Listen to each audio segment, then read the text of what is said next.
Bonjour, bande de petits cons.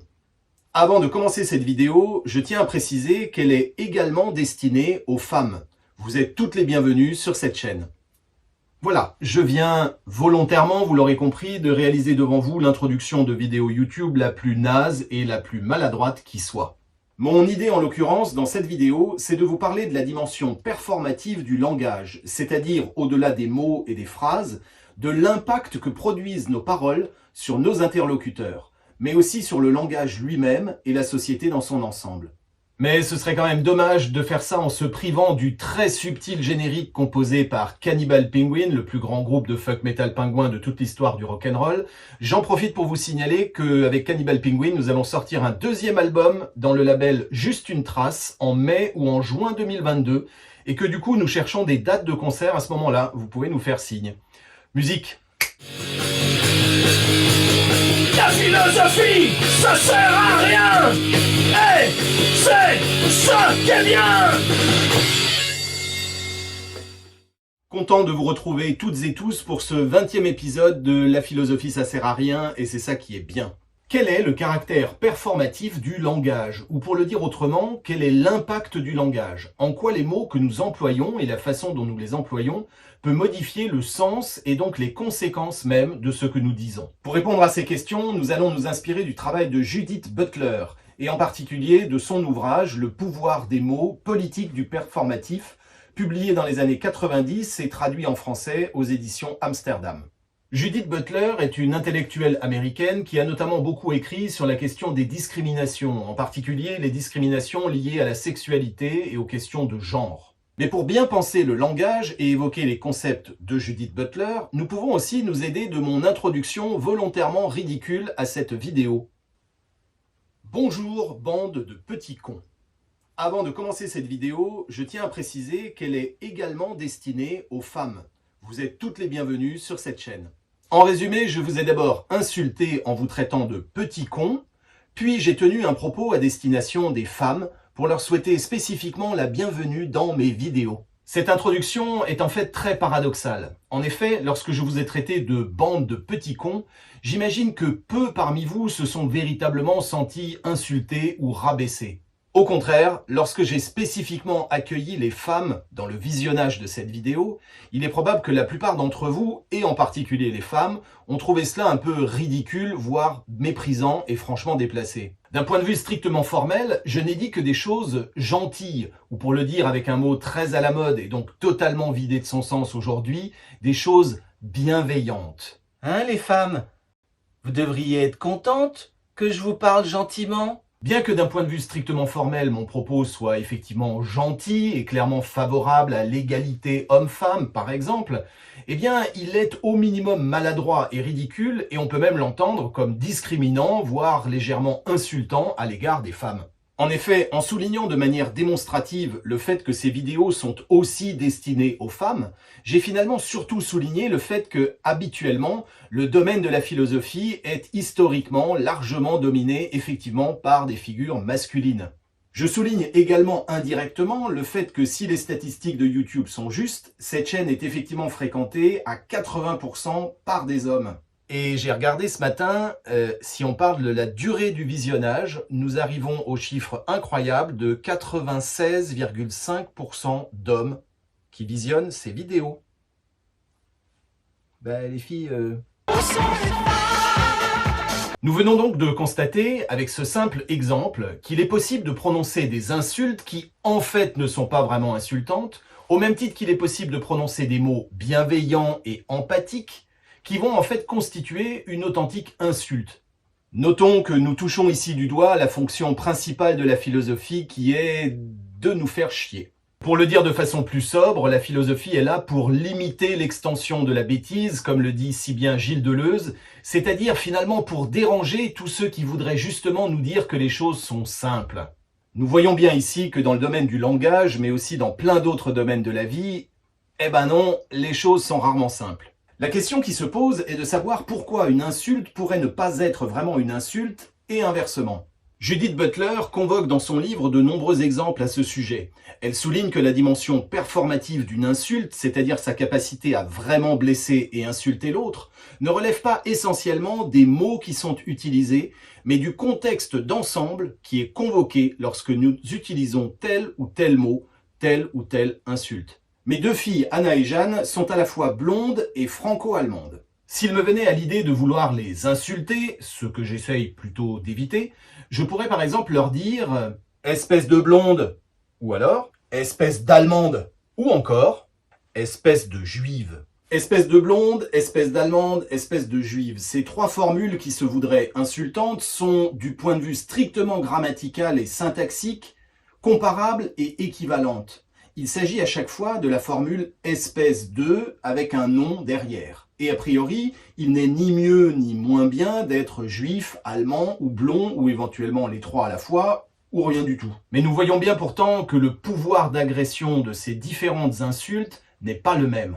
Lorsque je traite quelqu'un de blonde, je convoque un contexte qui est essentiellement celui des blagues un peu idiotes sur les blondes, qui partent du principe que les blondes seraient réputées plus stupides que les brunes. Par conséquent, étant donné le caractère un peu anecdotique du contexte qui est convoqué par l'insulte « espèce de blonde », cette insulte est finalement assez peu performative. Elle a même tendance à ridiculiser celui qui l'utiliserait au lieu de véritablement blesser celle qui la subirait. Si en revanche je dis « espèce d'allemande », nous passons à un autre contexte et donc à un autre niveau d'insulte. D'abord, en tant que Français, moi, je convoque par sous-entendu le contexte historique des conflits armés entre la France et l'Allemagne. Je convoque aussi les stéréotypes que l'on peut parfois coller sur la tête de nos pauvres amis allemands, et notamment, évidemment, toutes les horreurs du nazisme. Enfin, je souligne dans le cadre familial franco-allemand qui est celui de mes filles, mon rejet supposé d'une partie de leur identité et de leur culture, ce qui serait effectivement très violent, et c'est pour ça que je le fais pas. Salut les Allemands, je vous adore et je vous fais plein de bisous. Enfin, la formule « espèce de juive », bien qu'équivalente grammaticalement, prend encore une autre dimension évidemment. En effet, une insulte à caractère antisémite va immédiatement convoquer un contexte extrêmement chargé historiquement, principalement celui de l'extermination des Juifs pendant la Seconde Guerre mondiale. Pour mes deux filles, cette insulte prendrait un caractère un peu absurde puisqu'elles ne sont pas de confession juive, mais provoquerait néanmoins un véritable malaise. Et évidemment, pour quelqu'un qui serait effectivement de confession juive, une telle insulte, étant donné le contexte qu'elle mobilise, s'apparente en vérité à une forme de menace de mort. À partir de cette réflexion sur le contexte des propos racistes, antisémites ou discriminatoires, quelle que soit leur nature, Judith Butler s'interroge sur la façon dont nous pouvons combattre ce type d'insultes et d'agressions. Spontanément, nous aurions envie de dire « faisons un procès à ces imbéciles racistes, misogynes ou homophobes, donnons-leur des amendes ou mettons-les en prison. » Soit. Mais Judith Butler souligne un nouveau paradoxe et donc un nouveau problème. En effet, elle étudie dans son ouvrage plusieurs cas de procès en diffamation pour des insultes de type raciste, sexiste ou homophobe. Et bien qu'elle puisse se réjouir, tout comme moi, d'une éventuelle condamnation d'un ou d'une raciste, d'un sexiste ou d'un homophobe, elle souligne que ces procès sont des solutions parfois imparfaites, voire contre-productives. En effet, ces procès vont souvent donner lieu à une mise en scène institutionnelle, qui est certes légitime et sans doute nécessaire, mais qui est aussi problématique. Cela est problématique d'abord parce que cela va inévitablement mener à tenir dans le cadre très formel et officiel d'un tribunal des propos relativement absurdes. Les juges vont être obligés de réaffirmer des choses telles que « les noirs ne sont pas des singes » ou « les femmes ne sont pas des putes », ce qui est tellement évident que cela en devient absurde et ridiculise le tribunal lui-même.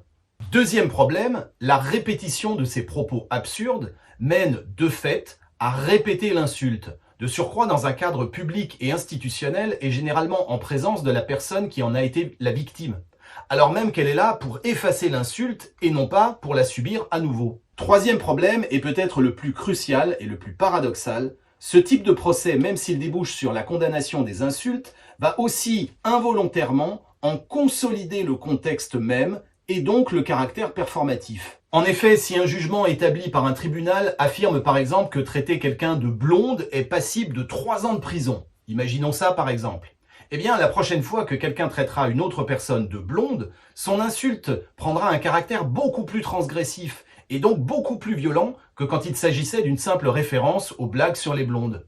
Cacaboudin, cacaboudin, cacaboudin. Eh oui, cacaboudin. Tout cela fonctionne un peu comme quand vous étiez petit et que vos parents vous interdisaient de dire cacaboudin. ça donne tout de suite au mot cacaboudin un intérêt tout particulier. Contrairement au mot otorhinolaryngologiste qui, lui, n'est pas terrible question transgression et insulte. Comme vous le savez peut-être, j'écris dans le formidable magazine 200 le vélo de route autrement, un magazine qui fait semblant de parler de vélo, mais qui parle en fait de plein d'autres trucs. Dans le dernier numéro qui vient de paraître, en ce mois de juillet 2021, j'ai réalisé un portrait du célèbre cycliste dadaïste Jérôme Pichu, dont l'activité principale dans les années 30 était de tomber, de se droguer et de se faire frapper avec du céleri. Je vous recommande d'acheter 200, même si vous ne faites pas de vélo. Il y a quelques mois, nous avons décidé à la rédaction de 200 de réaliser la couverture de notre magazine en écriture inclusive. Je dis « nous » parce que je fais partie de l'équipe de rédaction de 200, mais comme vous allez le comprendre, je ne suis en fait pas très favorable à cette forme d'écriture. En fait, celui qui a principalement pris cette décision, c'est Alain Puiseux, l'éditeur de 200, qui est un ami et que je connais bien. Salut Alain! Sur cette couverture, vous pouvez donc voir deux cyclistes qui sont manifestement des femmes, et ce titre, en piste. Oui, alors, bon, ça c'est un des petits problèmes de l'écriture inclusive, hein, c'est qu'en fait, on ne peut pas prononcer les mots qu'on écrit. C'est un peu gênant, quand même. Mais on va dire que c'est pas grave, et on va surtout dire que c'est pas notre sujet ici. Notre sujet, c'est de savoir quelle est l'intention d'Alain Puiseux et du magazine 200 avec cette couverture en langage dit inclusif. Et si cette intention est effectivement réalisée, c'est-à-dire si le langage de cette couverture est performatif dans ce qu'il veut faire, c'est-à-dire défendre une meilleure égalité homme-femme. Alain Puiseux est un ami et je peux donc vous dire quelle est son intention. Voilà, alors entre nous, Alain Puiseux, il a fait cette couverture inclusive, premièrement pour avoir plus de lectrices et donc gagner du fric, et deuxièmement, il le fait pour essayer de draguer plein de meufs, en se faisant passer pour un progressiste féministe. Voilà, ça c'est la vérité sur Alain Puiseux. Hein. Bon, plus sérieusement, je sais que l'intention réelle et sincère d'Alain est ici double. Premièrement, il s'agit de militer pour une plus grande présence des femmes dans le sport cycliste. Un sport qui est en effet traditionnellement assez masculin, voire avec certains cyclistes profondément débiles dans la misogynie. La seconde intention d'Alain, c'était aussi d'agacer les vieux grincheux et les réactionnaires. Et sur ce point, ça a été plutôt réussi, mais pas forcément passionnant. Parce que consacrer du temps à agacer des cons, c'est quand même un peu se mettre soi-même au niveau des cons. Ce qui n'est jamais une bonne chose. Concernant la volonté d'ouvrir plus largement le cyclisme aux femmes, avec tout ce que nous avons dit depuis le début de cette vidéo, nous voyons bien que ce n'est pas forcément évident. En effet, nous avons vu que le langage nous réserve souvent des surprises dans les effets qu'il produit. Et notamment lorsque nous suraffirmons certaines choses, nous courons le risque de produire l'effet inverse de ce que nous cherchons. À mon sens, revoyons-la, très bien, à mon sens dans cette couverture qui se veut inclusive et qui affirme que le cyclisme doit être plus féminin, eh bien nous soulignons aussi, sans le vouloir, que la norme du cyclisme, c'est justement d'être très masculin. Nous soulignons aussi que la rédaction de 200, composée de 90% d'hommes, accepte de consacrer une couverture démonstrativement féminine, car les femmes ont bien besoin de nous, les mecs de la rédaction, pour pouvoir enfin se mettre au vélo.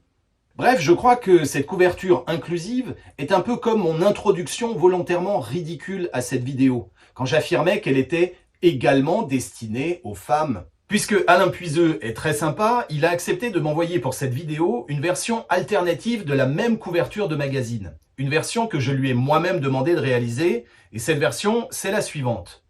La même photo de deux cyclistes femmes, mais avec pour titre « Tous en piste ». Ça, on peut le prononcer, c'est quand même bien. Hein, c'est-à-dire la formulation habituelle que recommandent les règles de la grammaire française. À savoir que quand nous voulons parler des hommes et des femmes, nous pouvons utiliser par convention le masculin pluriel qui désigne à la fois les hommes et les femmes. Les filles, vous pouvez passer de l'autre côté? Merci. D'un point de vue performatif, il me semble que cette couverture est beaucoup plus radicale et efficace pour atteindre son but. Son efficacité vient du fait que, pour ainsi dire, cette couverture montre deux femmes qui s'approprient pleinement le masculin pluriel de la langue française en soulignant que ce « tous » TOUS désigne bien systématiquement les hommes et les femmes. L'effet est rendu bien sûr d'autant plus fort qu'il n'y a pas d'homme sur cette photo. Ici, nous ne changeons pas les mots ou la règle, mais nous changeons le rapport que nous avons aux mots et le rapport que nous avons à la règle. Et ça me semble beaucoup plus intéressant et beaucoup plus profond que l'écriture inclusive. Pour le dire avec une formule inspirée des dernières lignes du livre de Butler, la répétition permet le changement, alors que le changement un peu trop démonstratif cache souvent une forme de répétition. Judith Butler est intellectuellement proche du mouvement militant qu'on appelle le mouvement queer. Pour ceux qui ne le savent pas, le mot anglais queer est clairement une insulte. Il pourrait être traduit en français par les mots pédale, tapette, tarlouse, pédé. Il signifie aussi bizarre, curieux, anormal, voire dans certains contextes franchement malade. Ainsi, les militants queer se qualifient eux-mêmes avec les insultes dont ils sont habituellement victimes. Et c'est là toute la stratégie que propose Judith Butler.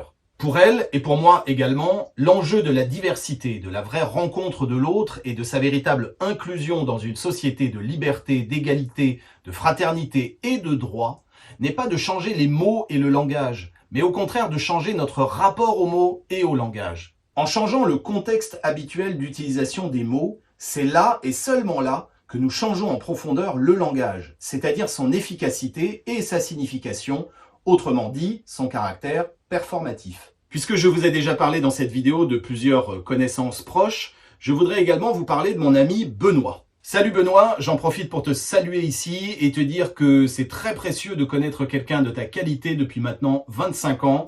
Merci. Maintenant que j'ai remercié Benoît, on va dire simplement les choses. Benoît, c'est vraiment un gros PD. Et je me permets de le dire, car depuis longtemps, nous nous appelons régulièrement et mutuellement gros PD. Oui, vous avez bien entendu, j'ai bien dit gros PD. Cette habitude avec Benoît est en fait assez amusante, car il se trouve que Benoît est effectivement homosexuel et que moi, je ne le suis pas.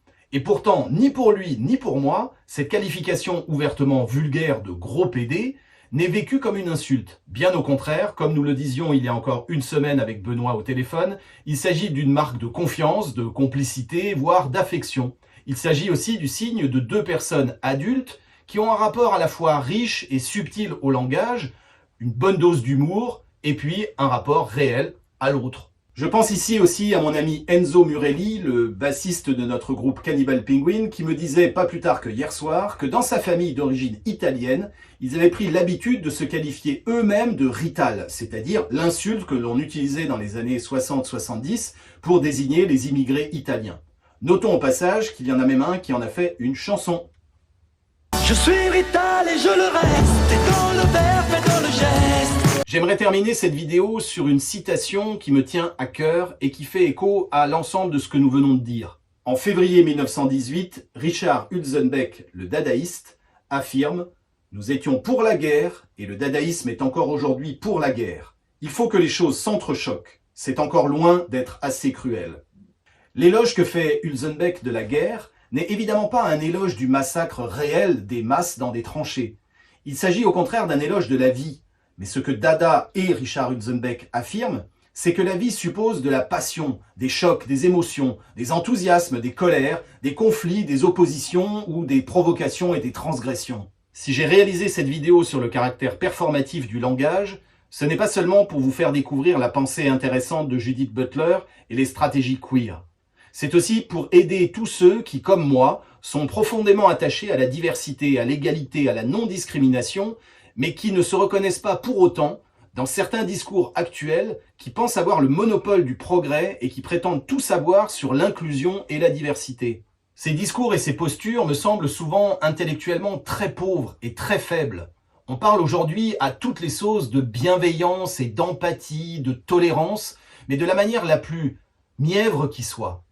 La véritable empathie et l'authentique bienveillance auxquelles je crois suppose de pouvoir engueuler l'autre ou de se moquer de lui, de se moquer aussi de soi-même. L'empathie est étymologiquement le fait de souffrir avec l'autre profondément et passionnément. Cela n'a rien à voir avec ce que Nietzsche appellerait la moraline, c'est-à-dire non pas une véritable éthique et une morale profonde, mais plutôt cette sorte de catéchisme politiquement correct distillé à une humanité constituée d'enfants de 5 ans. J'ai la faiblesse de croire que nous valons un peu plus que ça, et que la rencontre de l'autre n'est pas une cohabitation mortifère entre des zombies infantiles et finalement interchangeables, dressés à la communication non violente ou à la méditation pleine conscience. La vraie rencontre de l'autre, et donc de soi-même, c'est une putain d'aventure. Et si vous avez le courage d'y aller, sachez que ça va secouer, mais que ça va être formidable. bande de petits cons. La philosophie, ça sert à rien. Et c'est ça qui est bien.